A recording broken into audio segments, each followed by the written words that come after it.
ఈరోజు మార్కెట్ చూసుకున్నట్టయితే మనకి ఫ్లాట్ ఓపెన్ అయింది. ఫ్లాట్ ఓపెన్ అయ్యి మనకి ప్రైస్ అనేది డౌన్ సైడ్‌కి వెళ్ళింది. డౌన్ సైడ్‌కి వెళ్లి మళ్ళీ అప్ సైడ్‌కి వెళ్ళడానికి ట్రై చేసింది గానీ, ఓవరాల్‌గా కన్సాలిడేషన్‌లో ఉంది. సో, ఈరోజు నేను తీసుకున్న ట్రేడ్ వచ్చేసరికి గ్లాండ్ ఫార్ములా తీసుకున్నా. ఎప్పుడైతే మనకి ఈ హై క్రాస్ అవుతుందో అప్పుడు ఎంటర్ అవుదాం అనుకున్నా. కాకపోతే ఇక్కడ లేట్ అయింది. ఈ క్యాండిల్ అబోవ్ నేను ఎంటర్ అయ్యా.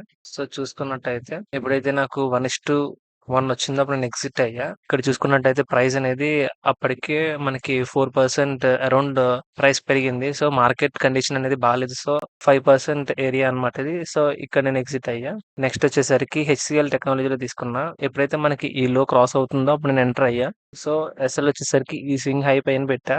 చూసుకున్నట్టయితే ప్రైస్ అనేది కన్సాలిడేషన్‌లోకి వెళ్ళింది. అరౌండ్ క్యాండిల్ దగ్గర అనుకుంటా.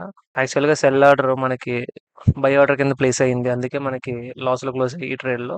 ఉంటే మనకి అబోవ్ 1:1 వచ్చేది. ఓవరాల్‌గా బ్రేక్ ఈవెన్ డే. చార్జెస్ ఒకటే వస్తాయి.